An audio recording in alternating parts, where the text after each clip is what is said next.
TV super prime time డిబేట్కి స్వాగతం. నేను ముల్ల శ్రీనివాస్. ఇక తెలంగాణలో బీఆర్ఎస్ పార్టీ నుంచి బహిష్కరణకు గురైన మాజీ ఎమ్మెల్సీ కవిత మరొకసారి బీఆర్ఎస్ పార్టీని టార్గెట్గా చేస్తున్న కామెంట్స్ ఏవైతే ఉన్నాయో ఇప్పుడు తెలంగాణ రాజకీయాల్లో ఇటు బీఆర్ఎస్ పార్టీలో కావచ్చు, అలాగే ఇక మొత్తం తెలంగాణ వ్యాప్తంగా కూడా కలకలం సృష్టిస్తున్నాయి. నిన్న మొన్నటి వరకు ఆమె జగదీష్ రెడ్డిని కావచ్చు, హరీష్ రావును కావచ్చు, తర్వాత కేటీఆర్ను టార్గెట్ చేసినట్టుగా మాట్లాడిన ఆమె పరోక్షంగా కేసీఆర్ను టార్గెట్ చేస్తున్నారా అని మరొకసారి కూడా మరి స్పష్టమవుతోంది. ఇక తెలంగాణ జాగృతి జనంబాట పేరుతో ఆమె హైదరాబాద్ గ్రేటర్ పరిధిలో పర్యటిస్తున్న సందర్భంలో హైదరాబాదులో బీఆర్ఎస్ పార్టీ నుంచి గెలిచిన ఎమ్మెల్యేలపై ఆమె చేసిన వ్యాఖ్యలు ఏవైతే ఉన్నాయో మొత్తానికి మాధవరం కృష్ణారావు చాలా తీవ్రంగా పరిగణించారు. సో మొత్తానికి ఆయన కవితపై చేసిన వ్యాఖ్యలు కూడా అదే స్థాయిలో ఉండడం కావచ్చు. మొత్తానికి ఇటు బీఆర్ఎస్ వర్సెస్ అటు కవిత, కృష్ణారావు వర్సెస్ కవితల మధ్య జరిగిన మాటల వాగ్వాదం కావచ్చు, మాటల యుద్ధాన్ని ఒకసారి వాళ్ళు ఏం మాట్లాడుకున్నారు ఆ బయట చూద్దాం. ఎవరు గెలిచిర్రు? మొత్తం బీటీ బ్యాచ్ గెలిచింది. వాళ్ళు గెలవలే, అందులో వేరే పార్టీలలో గెలిచి బీటీ బ్యాచ్ అంటే తెలుసు కదా, బంగారు తెలంగాణ బ్యాచ్ అన్నట్టు. యూటీ బ్యాచ్ అంటే ఉద్యమం బ్యాచ్. ఉద్యమం బ్యాచ్ గెలవలే ఎవరు, మొత్తం బీటీ బ్యాచ్ గెలిచిర్రు. గెలిచిన వాళ్ళు అంతా ఇళ్ళకి వచ్చిర్రు అన్నట్టు. ఉప్పల్ నియోజకవర్గంలో మొదలంటే షేర్ సుభాష్ రెడ్డి అన్న, అది మన బేతి సుభాష్ రెడ్డి అన్న గెలిచిండు. కానీ మొన్న కాంగ్రెస్ లో గెలిచిన ఉప్పల్ ఆయన కూడా కాంగ్రెస్ మనిషి లక్ష్మారెడ్డి లాస్ట్ మినిట్ లో వచ్చి టికెట్ తీసుకొని ఆయన గెలిచి, మల్కాజ్గిరిలో అంటే మన మల్లారెడ్డి గారు అందులో టీడీపీలో గెలిచి ఆయన ఇటు వచ్చి, కుత్బులాపూర్లో వివేక్ గారు కూడా టీడీపీలో గెలిచి ఆయన ఇటు వచ్చి, మేడ్చెల్లో కూడా same situation, Kukatpally same situation. వీళ్ళందరూ ఏంటి అని అంటే ఉద్యమాలు చేసినటువంటి ప్రతి ఒక్క ప్రజల్ని కూడా అనగదొక్కి కంప్లీట్గా ఈ బంగారు తెలంగాణ బ్యాచ్ మొత్తం మేడ్చెల్లో ఎందుకు వచ్చిరు వీళ్ళంటే అభివృద్ధి కోసం రాలే. ఎందుకంటే అభివృద్ధి అనేది ఏడ కనవలే నాకు మేడ్చెల్లో తిరుగుతాయి. అంటే పై సోప్ టాప్ మంచిగా ఉంది, ఒకటో రెండు పెద్ద రోడ్లు ఉంటాయి, దాని చుట్టూ అన్ని ఇంటర్నేషనల్ బ్రాండ్స్ ఉంటాయి, ఓకే. వెనుక చూస్తే మాత్రం గల్లీలల్లా భయంకరమైన పరిస్థితి. ఎందుకు వచ్చింది వీళ్ళు, ఎందుకు వచ్చింది ఈ బీటీ బ్యాచ్? తెలంగాణ డెవలప్ చేయడానికి వచ్చిన ఎవరు ఇట్లా ఉండరు. మరి 10 ఏళ్ళ చాలా డెవలప్ చేసి ఉండరు. నువ్వు నాయకు వచ్చినావు, అభివృద్ధి చెప్పిపో. అసలు నీకు ఏమక్కుందని తెలంగాణ తిరగడానికి, నీకు ఏమక్కుంది అడగడానికి? ఒక దేశానికి తాకట్టు పెట్టావు సెంట్రల్ ఢిల్లీలో, అక్కడున్న కేజ్రీవాల్ అంటే కొంత మంచి పేరుంటే ఆయన నాశనం చేశావు. ఈడప్పుడు కేసీఆర్ని కేటీఆర్ని నాశనం చేయ ప్రయత్నం చేస్తున్నావు. టీఆర్ఎస్ పార్టీ ఎమ్మెల్యేనే నీకు దొరికింది అంటే నువ్వు ఏం కారణం ఆలోచన ఉంది? ఇది ఏ పార్టీ డెవలప్ చేయడం ప్రయత్నం చేస్తున్నావు? ఇష్టం వచ్చిన మాట్లాడడానికి, ఇష్టం చేయడానికి మర్యాదతో చెప్తున్నా, జాగ్రత్త ఉండవు. ఇప్పటి నుంచైనా నీ బెదిరింపులకు నేను నువ్వు మంచిదానిగాను మాట్లాడుతావు. నువ్వు మంచిదాన్ని కావు కాబట్టి సస్పెండ్ చేసిన పార్టీ. నువ్వు సుఖమైన దాని అయిన ఉంటే పార్టీ నేను బదినాడు కాల్మోకుంచుకుంటూ నేను మంచిదాని కాబట్టి పార్టీకి వేసి అందరు కలిసి ఇటువంటి వాళ్ళు ఉండదని చెప్పి పంపించారు. అదేళ్ళు నువ్వు మంచిగా అనుభవించి తెలంగాణ అనుభవించి అప్పుడేమో బీసీలు జ్ఞాపకం రాలేదు నీకు 10 ఏళ్ళు పరిపాలించినప్పుడు.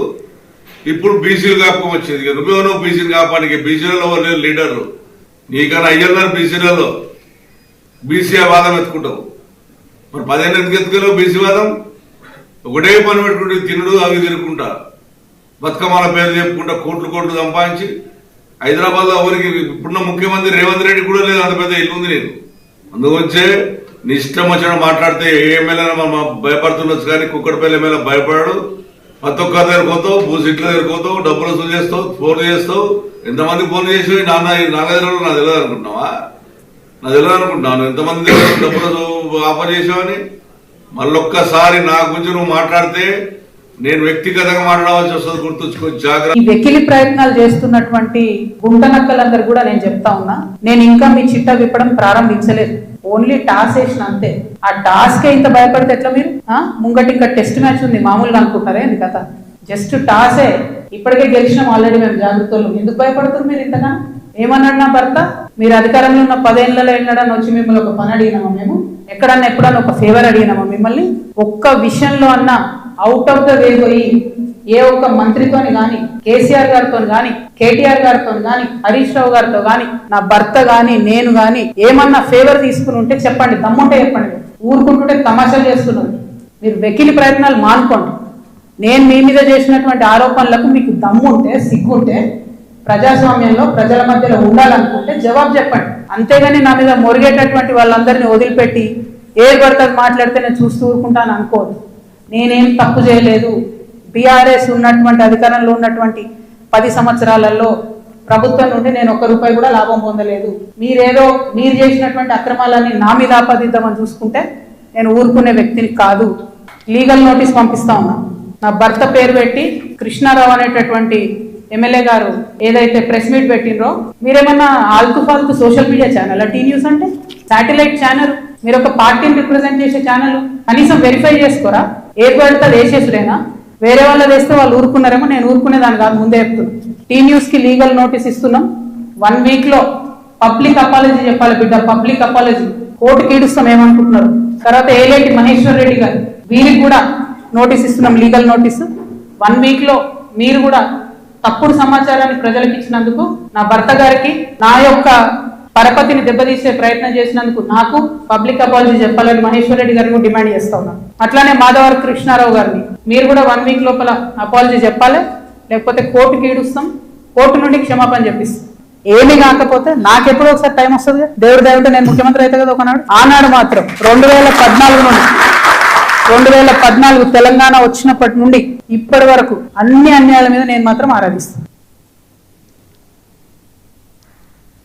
మొత్తానికి మరి సూపర్ ప్రైమ్ టైంలో ఇటు మాధవరం కృష్ణారావు కావచ్చు, తర్వాత కల్వకుంట్ల కవితారావు ఇద్దరి మధ్య విమర్శల సంబంధించిన బయట చేసి చూసాము. సో ఇది అంతం కాదు, ఇది ఆరంభం అన్నట్టు కూడా కవిత గారు చెప్తున్నారు. సో మొత్తానికి నేను కూడా ఎప్పుడో ఒకప్పుడు సీఎం అవుతా, నాకు కూడా సమయం వస్తుంది, సో అందరి అంతు చూస్తానని కూడా ఆమె బహిరంగంగా సవాల్ చేశారు. ఎవరైతే తనపై తప్పుడు వార్తలు ప్రసారం చేశారని ఆరోపణలు చేస్తున్న టీ న్యూస్కు లీగల్ నోటీసులు, అదే క్రమంలో మాధవరం కృష్ణారావు కూకట్పల్లి ఎమ్మెల్యే గారికి, అలాగే ఇక మరి ఏలేటి మహేశ్వర్ రెడ్డి బీజేపీ మరి ఎల్పీ లీడర్ కూడా ఆమె ఎమ్మెల్యే కూడా నోటీసులు పంపిస్తున్నామని చెప్పడం కావచ్చు. వారం రోజుల్లో క్షమాపణ చెప్పాలి, ఒక డెడ్ లైన్ విధించారు. ఈ అంశంలో ఇప్పుడు మనం డిబేట్ చేస్తున్నాం. డిబేట్లో మనతో పాల్గొంటున్నారు శ్రీకాంత్ గౌడ్ గారు, జాగృతి నాయకులు, అదేవిధంగా సతీష్ రావు గారు, ఎర్రబెల్లి బీఆర్ఎస్ నాయకులు. ముందుగా శ్రీకాంత్ గౌడ్ గారితో మాట్లాడదాం. శ్రీకాంత్ గారు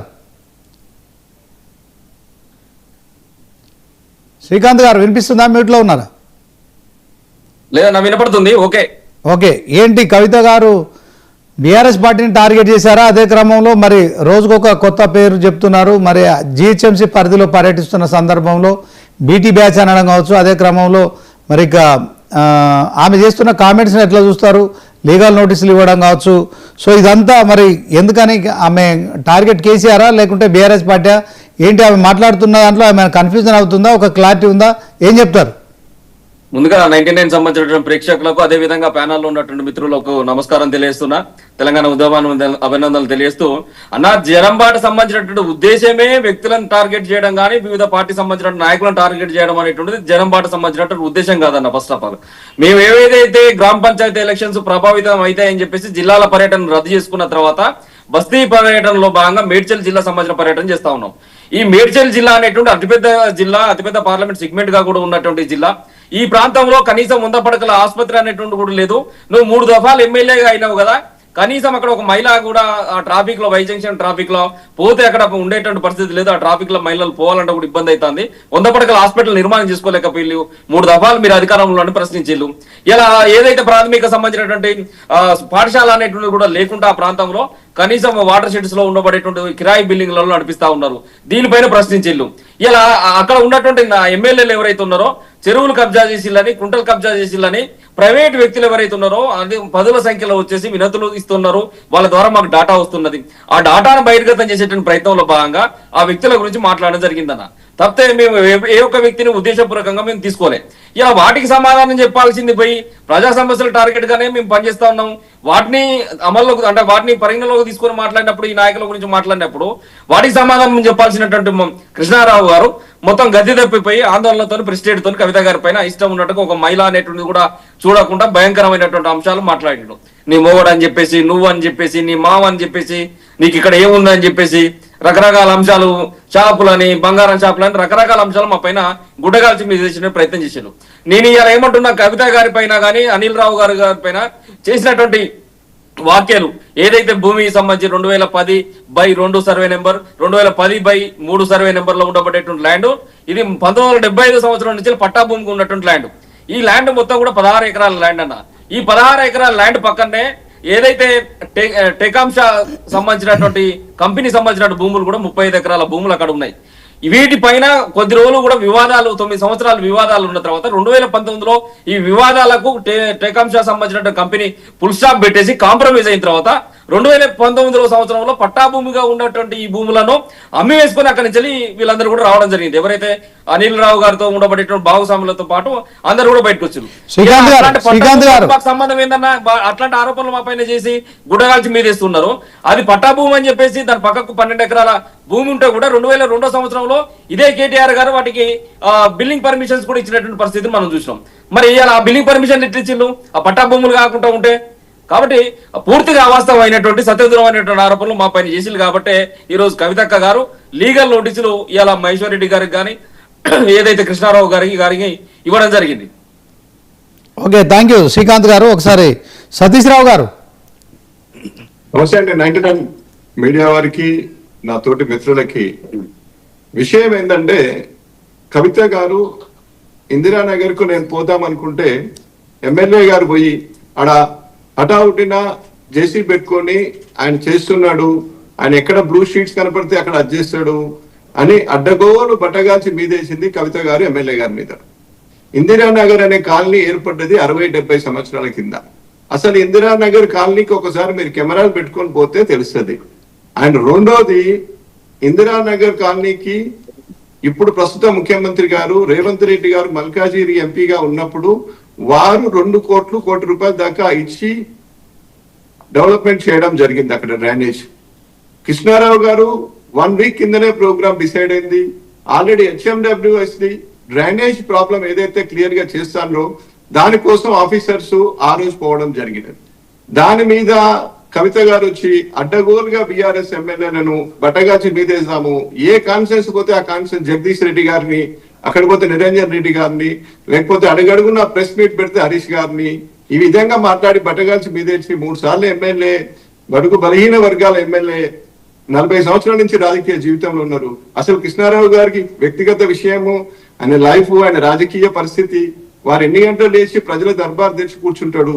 6 గంటలకు 6:30 7 గంటలకు సిటీలో జాబ్ చేసే వాళ్ళకి ఇబ్బంది కాకూడదని 6:30 7 గంటలకు ఆల్రెడీ లైన్ లో ఉంటారు.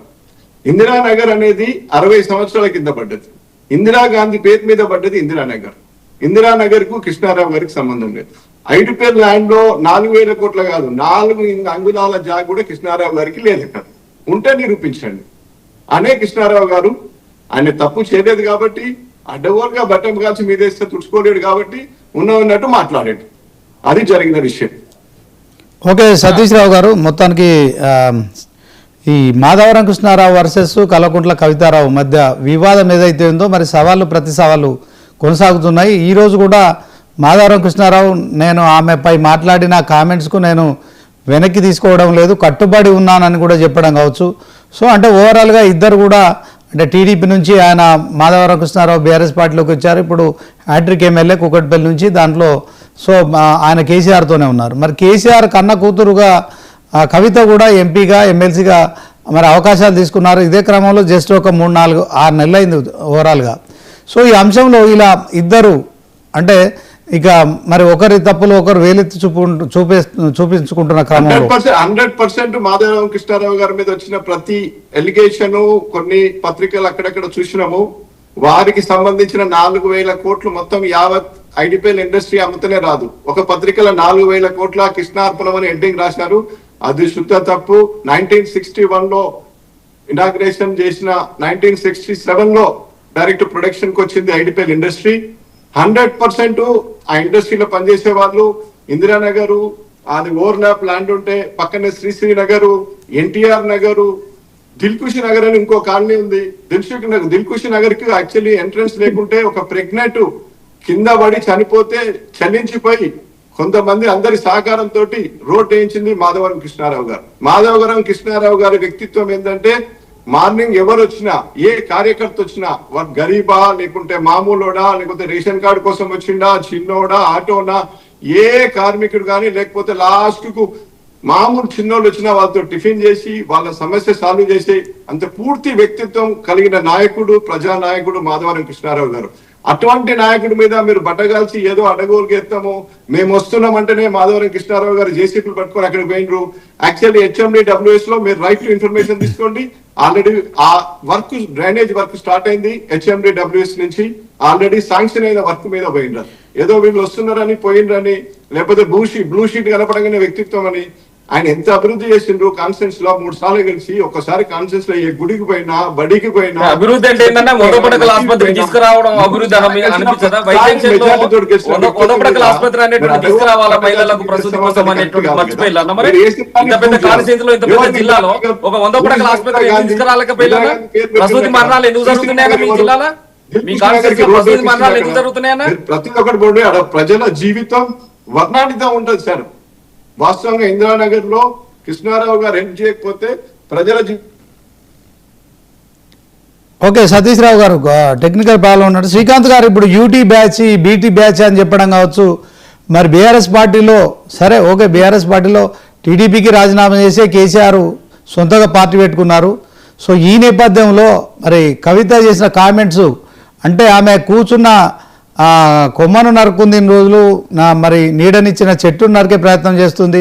మరి తెలంగాణలో 14 ఏళ్ళు ఉద్యమం చేసిన కేసీఆర్ 10 సంవత్సరాలు ముఖ్యమంత్రిగా ఉన్నారు. సో ముఖ్యమంత్రి సైన్యం వీళ్ళంతా ఎమ్మెల్యేలు కేటీఆర్ కావచ్చు, హరీష్ రావు కావచ్చు, జగదీష్ రెడ్డి కావచ్చు, నిరంజన్ రెడ్డి కావచ్చు, మాధవరం కృష్ణారావు కావచ్చు, తర్వాత కూకట్పల్లి సంబంధించిన అంశంలో కావచ్చు, కుత్బుల్లాపూర్ కావచ్చు, ఎమ్మెల్యే కావచ్చు, మేడ్చల్ కావచ్చు, ఉప్పల్ కావచ్చు, వీళ్ళందరి పేర్లు చెప్పుకుంటూ ఆమె వాళ్ళను బీటీ ప్యాచ్ అని కామెంట్ చేయడము, ఆమె ఆ కామెంట్స్ను ఎట్లా సమర్థించుకుంటారు? సో ఆమె అంటే ఇంకా కేసీఆర్ను కూడా బీఆర్ఎస్ పార్టీని కూడా టార్గెట్ చేస్తున్నట్టు తెలుస్తుంది. ఈరోజు అయితే ఇక ఆమె మరొకసారి మీడియాతో మాట్లాడుతున్న క్రమంలో ఉద్యమంలో వసూలు చేశారని చెప్పడం కావచ్చు. సో ఆమె ఏం చెప్పదలుచుకున్నారు సొసైటీకి, మీరేం చెప్తారు? ఇప్పుడు ఒక దెబ్బ మా పైన కొడతా, మేము 10 దెబ్బలు కొడతానికి సిద్ధపడి ఉంటాం. ఇవాళ నేను ఒకటే అడుగుతున్నాను, మేము మమ్మల్ని షాపింగ్ మాల్ పట్టుకొని పోయిలు, బంగారం దుకాణాలు పట్టుకొని పోయిలు, మీరు ఏదో వదిలి అని చెప్పేసి ప్రశ్నించినప్పుడు ఆ నాయకత్వాన్ని ఖచ్చితంగా వాళ్ళు చేసినటువంటి అపవాదాలు, వాళ్ళు చేసినటువంటి దోపిడీలు, వాటన్నిటిని కూడా మేము ప్రస్తావిస్తాం. అది ప్రతి చర్య అనేటువంటి ఖచ్చితంగా ఉంటది. నేనేమంటున్నా అని చెప్పి అన్న చెప్తూ మాధవరం కృష్ణారావు గారు గొప్పగా అభివృద్ధి చేసింది అని అంటున్నారు. నేనేమంటున్నా, ఈ 15 ఏళ్ల పీరియడ్ లో అంటే దాదాపు 3 దఫాలుగా ఎమ్మెల్యే శాసనసభ్యులుగా ఉన్నటువంటి మీరు 100 పడకల ఆసుపత్రిని మీ జిల్లా కింద తీసుకురాలేదు. ఒక ప్రభుత్వ పాఠశాల అనేటువంటిది ఒక ప్రైవేట్ సంబంధించినటువంటి వాటర్ షెడ్ లో ఎందుకు నడుస్తా ఉన్నది? మురికి కాలువలు కూడా తీసుకోలేని పరిస్థితి ఉన్నదని చెప్పేసి ప్రజా సమస్యలను ఎకరువు పెట్టింది తప్పితే కవిత గారు వ్యక్తిగత విమర్శలు పోలే. తర్వాత బీటీ బ్యాచ్ అనే సందర్భం వచ్చినప్పుడు అనేక మంది ప్రజలు కూడా ఈ జనం బాటలో వినతి పత్రాలు ఇచ్చిండు. మాధవరం కృష్ణారావు గారు మా భూమిని కబ్జా చేసిందని చెప్పేసి. నేనేమంటున్నానా, ఏదైతే ఇల్ట్ పాలసీ కింద ప్రభుత్వం ఏదైతే గత ప్రభుత్వం బీఆర్ఎస్ ఆయన మొదలు పెట్టింది, ఈ రోజు కవితక్క గారు కూడా ఇలా స్పష్టంగా చెప్పిండు. ఆ రోజు కిటికీలు తెస్తే ఈ రోజు రహదారి వేసుకొని ఇలా రేవంత్ రెడ్డి గారు పోతున్నారు. దానిపైన ఇల్ట్ పాలసీ ఏందన్నా, పారిశ్రామిక కారిడార్స్ ఏవైతే ఉన్నాయో విత్ ఇన్ ద ORR లోపల ఉండబడేటువంటి ఎలోన్ పారిశ్రామిక కారిడార్స్ ను వాటిని నివాస యోగ్యంగా మార్చుకోవాలన్నారు. వాటిని ఇటీవల కాలంలో 2023 సంవత్సరంలో కూడా ఎలక్షన్స్ కు ముందు కూడా తర్జుమా చేసి 5 ఎకరాల భూమి, అది కూడా మాధవరం కృష్ణారావు సంబంధించినటువంటి బంధువు పైన తర్జుమా జరిగింది. ఇది ఒకటే కాదన్న, ప్రణీత్ ప్రాణవ్ కన్స్ట్రక్షన్ పైన కృష్ణారావు గారు సంబంధించిన కుమారులు ఎవరైతే ఉన్నారో వాళ్ళు డైరెక్టర్లుగా ఉండబడేటువంటి ఆ కంపెనీ సంబంధించినటువంటి దాంట్లో కూడా స్వయంగా చెరువు భూములు కబ్జా చేసినట్టు సందర్భాలు కనపడతా ఉన్నాయి. ఇదే ఉస్మాన్ సంబంధించినటువంటి చెరువు సంబంధించినటువంటి దాంట్లో 4 ఎకరాల సంబంధించినటువంటి భూమిని మొత్తం కూడా కబ్జా చేసి ఆ చెరువును కూడా ఆ ప్రారగూడలోకి తీసుకుంటే ఇవాళ అక్కడ 8 విల్లాలు నిర్మిస్తే ఆ 8 విల్లాల వాళ్లకు ఊరి చెరువు వాళ్ళకి అందుబాటులోకి తీసుకొచ్చిండ్రు. విల్లాలో ఉండబడేటువంటి వాళ్ళకు ఊరి చెరువును దారాదత్తం చేస్తానికి ఈయన ఎవరన్నా, ఈయన కుమారుడు ఎవరు? ఇవన్నీ దాష్టికాలు కదా. ఇదే ఫిరోజ్గూడ సంబంధించినటువంటి ఫిరోజ్గూడ శివార్లో సర్వే నెంబర్ 68లో జిహెచ్ఎంసీ ద్వారా ఓఆర్సీ ఇచ్చినటువంటి భూమి ఒక యాదగిరి గౌడ్ అని చెప్పేసి ఒక బహుజన బిడ్డకి ఇస్తే ఆ భూమిని ఈయన సంబంధించినటువంటి ఒక కార్పొరేట్ తోని దాష్టికానికి ఒడిగడితే వీళ్ళు అడిగిన డబ్బు డిమాండ్ చేయకపోతే ఇలా 18 గుంటలకు సంబంధించిన భూమిని కూడా కబ్జా చేసిందని చెప్తే వివిధ సామాజిక మాధ్యమాలతో పాటు మెయిన్ స్ట్రీమ్ మీడియాలో కూడా ఇలా యూట్యూబ్ ఓపెన్ చేస్తే కూడా ఆ యొక్క మీడియా కథనాలు మీకు కనిపిస్తారు. ఇట్లా ఇండస్ట్రీకి సంబంధించినటువంటి భూములను కూడా కబ్జా చేసిండని చెప్పేసి ఇలా కవితగా మాట్లాడిన తర్వాత 100 సంఖ్యల డాటా కృష్ణారావు గారి గురించి వస్తా ఉన్నదన్న. ఇలా ఉస్మాన్ కుంటా సంబంధించినటువంటి భూమిని మొత్తం కూడా 10 ఎకరాల సంబంధించినటువంటి చెరువు శిఖాన్ని మొత్తం కూడా మింగేసినటువంటి వ్యక్తులు ఎవరన్నా ఇలా ఈయన కాదా? మేము ఏది కూడా ఆధారాలు లేకుండా మాట్లాడలేము. కూడా అక్రమ నిర్మాణాల సంబంధించినటువంటి వెంచర్స్ చేస్తే చివరకు బోర్డు బోయినపల్లి సంబంధించిన దాంట్లో కూడా నారాయణ కబ్జా చేస్తే Okay. అక్కడ మాదారం ఎస్టేట్ పేరు మీద భూములు అమ్ముకునేది ఎవరన్నా కృష్ణారావు గారు కదా. ప్రతిది కూడా ఆధారాలతోని డాటాతోని మాత్రమే కవిత గారు మాట్లాడతారు. అస్పష్టంగా గుడ్డగాల్చి మీద వేయాలనేటువంటి ఉద్దేశంతో మాట్లాడరు. కాబట్టి కృష్ణారావు గారు ఒక మహిళ పైన మాట్లాడేటప్పుడు అసభ్య పదార్థాలు కాకుండా కుక్కలు అని చెప్పేసి మురుగుతున్నారని చెప్పేసి రకరకాల వాక్యాలు కవిత గారి గురించి చేసిళ్ళు. బేషరతుగా ఇప్పటికైనా మీకు క్షమాపణ చెప్పకపోతే లీగల్ గా మేము ఏదైతే చట్టపరంగా పోవాల్సినటువంటి బాధ్యత ఉందో ఆ నోటీసులు ఇచ్చినాం, వాటి పరంగా మేము ముందుకు పోతాం. Right, okay. సతీష్ రావు గారు, సార్ వాళ్ళు నోటీస్ ఇచ్చిన దానికి మేము కూడా లీగల్ గా సమాధానం చెప్తాం. ఒకటి. రెండోది, ఇప్పుడు సోదరులు చెప్పినట్టు ఏ కబ్జాలు ఉన్నాయి, ఏ చెరువులు ఉన్నాయి, ఏముంది, ఇప్పుడు హైడ్రా ఉంది, హైడ్రా కమిషనర్ గారు ఉన్నారు కదా, ఏదో వేగంగా మాట్లాడకుండా on paper on record Krishnarao గారి మీద ఎక్కడ ఎలిగేషన్ ఉందో మాట్లాడమంటున్నాం. కృష్ణారావు గారు 100 పడకల హాస్పిటల్ అని అడుగుతున్నారు. 100 పడకల హాస్పిటల్ టిమ్స్ అని ఎర్రగడ్డ పక్కకి కట్టినాం. మెల్కాజ్గిరికి ఒక హాస్పిటల్, కుక్కట్పల్లికి ఒక హాస్పిటల్ ఉండదు కదా. మనం జిహెచ్ఎంసీ సర్కిల్ లో చూసినప్పుడు మన తెలంగాణ తొలి ముఖ్యమంత్రి గారు కట్టినదే. ఓకే, చెప్పండి సతీష్ రావు గారు. తెలంగాణ తొలి ముఖ్యమంత్రి గారు ఓకే. హాస్పిటల్ 100 హాస్పిటల్ అక్కడ కడుతున్నాము. ఫైనల్ అయింది, అది దగ్గరకు వచ్చింది. ఇక్కడ హాస్పిటల్ లేదు, ఇక్కడ బడి లేదు, ఇక్కడ ఏదో ఒకటి మాట్లాడితే ఎట్లా సార్? అంత అభివృద్ధి చేసిన నాయకుడిని పట్టుకొని, నిత్యం ప్రజల కోసం పనిచేసే నాయకుడిని పట్టుకొని ఇష్టం వచ్చినట్టు మాట్లాడి, ఇష్టం వచ్చినట్టు పత్రికలో రాసి 4,000 కోట్లు కృష్ణార్పణం అని ఏది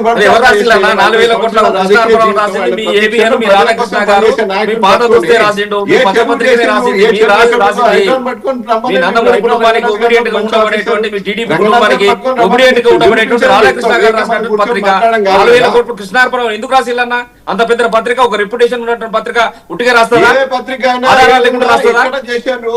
ఏ ఇందిరానగర్ పేరు ఎవరు పెట్టిండ్రు? ఇందిరానగర్ లో కాలనీలో ఉండేది 20 గజాలు, 15 గజాలు. అక్కడ కృష్ణారావు గారికి ఏం సంబంధము? ఐడిపిఎల్ ల్యాండ్ లో 4,000 కోట్ల ఐడిపిఎల్ ఫ్యాక్టరీ అమ్మినా రాదు. తెలంగాణ జాగృతి అతి త్వరలో నియోజకవర్గంలో బ్రహ్మాండమైనటువంటి ప్రజా దర్బార్ నిర్వహించబోతున్నామన్నా. ఆ ప్రజా దర్బార్ లో ప్రజల సమక్షంలో నిజాలు నిర్భయంగా చెప్పే ప్రయత్నం చేపిస్తాం. ఎవరైతే బాధితులు ఉన్నారో ఆ బాధితులతో కూడా ఆ ప్రజా దర్బార్ నిర్వహిస్తాం. కంటిన్యూ 3 సార్లు గెలిచిండ్రు. ఒక కౌన్సిలర్ గా, ఒక వైస్ చైర్మన్ గా ఆయన రాజకీయ జీవితం చాలా అద్భుతమైన జీవితం. ప్రజల సేవ కోసం, ప్రజల కోసమే పరితపించే నాయకుడు కృష్ణారావు గారి మీద ఏదో అడగులుగా కాదన్నా, మీ మామకు భూములు ఉన్నాయా, నీ మొగునికి భూములు ఉన్నాయా కృష్ణారావు గారికి హైదరాబాద్ సంబంధం లేకుండా అట్టాల కంపెనీలో పనిచేసినటువంటి కృష్ణారావు ఇలా కోట్లకు ఓనర్ ఎట్లయిందన్నా? ఇలా నీ మామకు భూములు ఉన్నాయా, నీ మొగనికి భూములు ఉన్నాయా అని కవితక్కను ప్రశ్నించినటువంటి కృష్ణారావు, సభ్యత కృష్ణారావుకు, అట్టాల కంపెనీలో పనిచేసినటువంటి కృష్ణారావుకు నోట్ల కట్లకు అధిపతి ఎట్లయిందన్నా? బిడ్డ కృష్ణారావు గారు కుకట్పల్లి రామాలయం సాక్షిగా కుకట్పల్లిలో పుట్టిన వ్యక్తి. కృష్ణారావు గారికి కుకట్పల్లిలో మాధవరం కాలనీ అని వాళ్ళ సొంత కాలనీ ఉంది. కృష్ణారావు గారికి ఆయనకి ఇక్కడ ఓన్ ప్రాపర్టీలు ఉన్నాయి. మీరు ప్రతిదానికి తెలంగాణ ఉద్యోగంలో లేడు. కృష్ణారావు గారు తెలంగాణ ఉద్యోగంలో 100 మంది బిడ్డలు అసూలు రాసినా కానీ ఉద్యోగం చేయలేదు. ఆయన ఒప్పుకున్నాడు. తెలంగాణ బిడ్డ, కుక్కడపల్లి బిడ్డ, మాధవరం కాలనీ ఈ ప్రాంత బిడ్డలు ఆ రోజున చచ్చిపోతున్నారు. ఏదో బట్టగాల్సి మీదేసి మాకేదో పేరు వస్తుంది, మేమేదో మీడియా హైలైట్ అవుతాము, మేము ఇక్కడ తిరుగుతున్నాము, మేము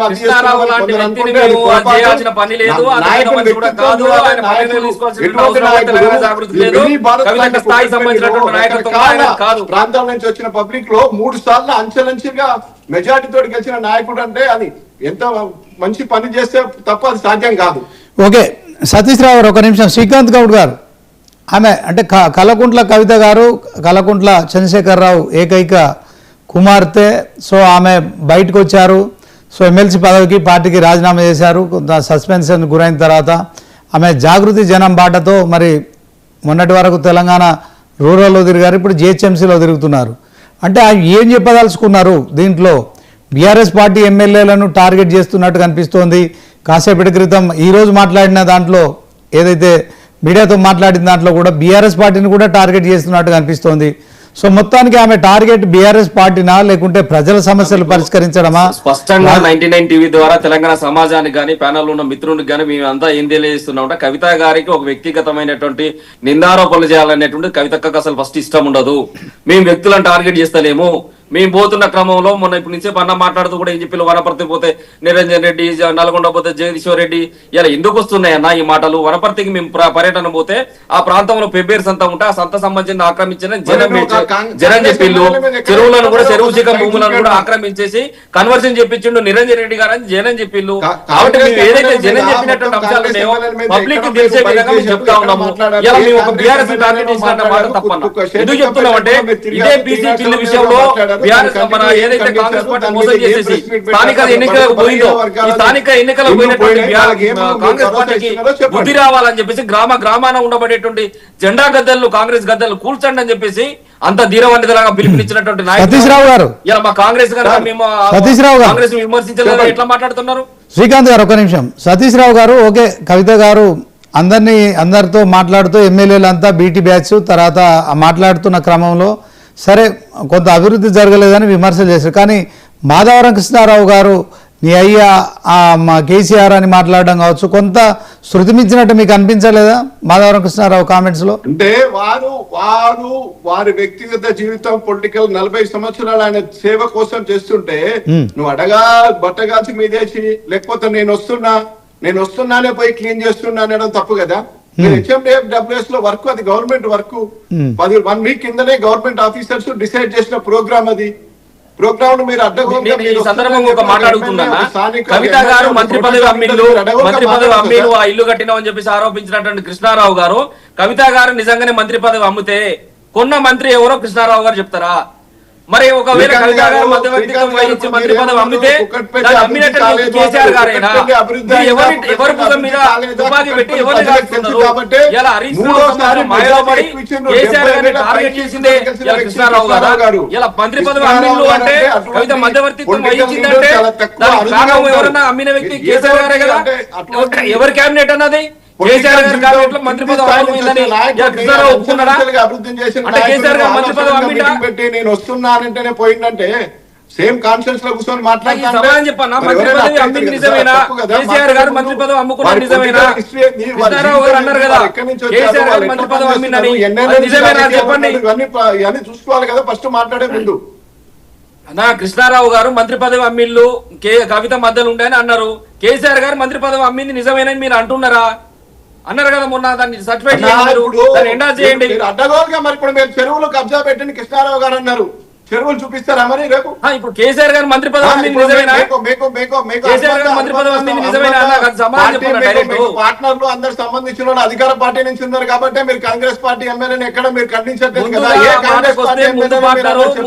ఓకే సతీష్ రావు గారు సతీష్ గారు శ్రీకాంత్ గారు ఒక నిమిషం టైం అప్ కేటీఆర్ గారిని టార్గెట్ చేస్తామంటే ఎట్లా? అది కరెక్ట్ కాదు కదా పద్ధతి. సతీష్ రావు గారు హాస్పిటల్ లేదంటే మరి టిమ్స్ హాస్పిటల్ ఎక్కడ ఉంది?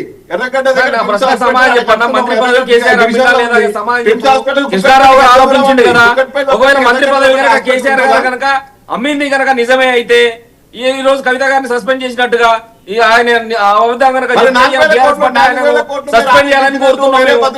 ఆయన చెప్పింది అబద్ధం అయితే చెప్పింది నిజమే అయితే శ్రీకాంత్ గారు కవిత గారి దగ్గర నిజంగానే మాధవరం కృష్ణారావు అవినీతి చేశారు, ఆధారాలు ఉంటే బయట పెట్టొచ్చు కదా, ఏమంటారు? 100% అన్న ఖచ్చితంగా వస్తాము, ఆ రోజు కూడా వస్తుంది. అందుకని ఈ రోజు కవిత గారు కూడా స్పష్టంగా ఏం చెప్పిండు, ఈ రోజు నేను మాట్లాడింది కేవలం ఒక టాస్ లాంటిదే, రేపు భవిష్యత్తులో టెస్ట్ మ్యాచ్ ఆడేది ఉన్నది అనేటువంటిది స్పష్టంగా చెప్పిండు. రాబోయే కాలంలో వీళ్ళ అవినీతి భాగవతాలు వీళ్ళ అవినీతి చిట్టంతా కూడా ఖచ్చితంగా స్పష్టంగా ప్రజల ముందు ఖచ్చితంగా మేము బయట పెట్టడానికి సిద్ధంగా ఉన్నాం. అవసరమైన ప్రతి నియోజకవర్గంలో కూడా తెలంగాణ జాగృతి తరఫున ప్రజా దర్బార్ నిర్వహిస్తాం. బాధితులందరూ ఒక వేదిక మీద తీసుకొస్తాం. ఆ రోజు మీ మీడియానే చూస్తాం కదా. ఈ రోజు మేము అబద్ధాలు చెప్పొచ్చు కావచ్చు కాక, ఈ రోజు అదే యాదగిరి గౌడ్ వచ్చేసి 18 భూమి కబ్జా చేసిండు మా కృష్ణారావు గారు అని చెప్తున్నారు. మరి ఆ బాధితునికి ఎవరైనా బాసడగా నిలబడేది? శ్రీకాంత్ గారు ఇదే సమయంలో మాధవరం కృష్ణారావు గారు చేసిన ఆరోపణల విషయంలో కూడా కవిత గారు మరి అతను విసిన సవాల్ కూడా జవాబు చెప్తారా? ఖచ్చితంగా చెప్తామన్నా. ఇలా చెప్పింది అదే కదన్నా. ఇలా నీ కొడుకులు సంబంధించినటువంటి ప్రణవ్ కన్స్ట్రక్షన్ అక్రమాలు చెప్పినావు. 70 ఎకరాల వెంచర్ ఇస్తే 70 ఎకరాల వెంచర్ లో నువ్వు చేసిన అక్రమాలు ఎన్ని భూములో నువ్వు కొల్లగొట్టని చెప్పినావు. ఇండస్ట్రియల్ సంబంధించినటువంటి దాలా ఏదైతే పాలసీ తీసుకొచ్చిందో ఆ పారిశ్రామిక కారిడార్లను సంబంధించినటువంటి వాటిని కూడా ఇలా నువ్వు వాటిని కూడా దారాదత్తం చేసుకున్నావు. నీ అనునీయులకు నీ బంధువులకు వాటిని ఇప్పించుకున్నావు. 2023 సంవత్సరంలో కూడా మీరు కన్వర్జన్ పాలసీ కింద చేసుకున్నటువంటి ఆ ల్యాండ్లు ఏవైతున్నాయో నీ బంధువుల పేరు మీద నువ్వు చేయించినావు, నీ బినాముల పేరు మీద చేయించినావు. వాటన్ని ఆధారాలు ఉన్నాయని అంటున్నాం మేము. ఓకే థ్యాంక్ యూ మొత్తానికి ఓకే థ్యాంక్ యూ శ్రీకాంత్ గారు అలాగే సతీష్ రావు గారు ఇద్దరు కూడా డిబేట్ లో పార్టిసిపేట్ చేసినందుకు. సో 20 సంవత్సరాల రాజకీయ అనుభవం ఉన్న కల్వకుంట్ల కవిత గారు అలాగే 40 సంవత్సరాల రాజకీయ అనుభవం కలిగి హ్యాట్రిక్ ఎమ్మెల్యేగా ఉన్న మాధవరావు కృష్ణారావు ఇద్దరి మధ్య మరి విమర్శలు ప్రతి విమర్శలు తారస్థాయికి చేరుకుంటున్నాయి. దీంట్లో మరి చెరువులు కబ్జా చేశారు, తర్వాత చాలా వరకు అక్రమంగా సంపాదించారు, ఉద్యమంలో కావచ్చు, తర్వాత మరి ఇక ఇప్పుడు అధికారంలో కావచ్చు దుర్వినియోగం చేసి అక్రమంగా సంపాదిస్తున్నారని కవిత ఆరోపిస్తున్నారు. అదే క్రమంలో దమ్ముంటే మరి నీ దగ్గర ఉన్న ఆధారాలు బయటపెట్టు, అమితుమి తేల్చుకుందామని చెప్పి కూడా మరి BRS party Kukatpally MLA Krishnarao కూడా సవాల్ విసురుతున్నారు. మరి సవాళ్ళు ప్రతి సవాళ్ళు ఎటు దారితీస్తాయో ఇప్పటికైతే లీగల్ నోటీసులు పంపిస్తున్నాను, క్షమాపణలు చెప్పాలని కవిత గారు ఈరోజు మీడియాతో మాట్లాడుతూ చెప్తున్న సందర్భంలో సో మాధవరావు కృష్ణారావు దగ్గర నుంచి మరి ఎలాంటి సమాధానం వస్తుందో వేచి చూడాల్సి ఉంటుంది. ఇది వాటి సూపర్ ప్రైమ్ టైం డిబేట్ చూస్తూనే ఉండండి.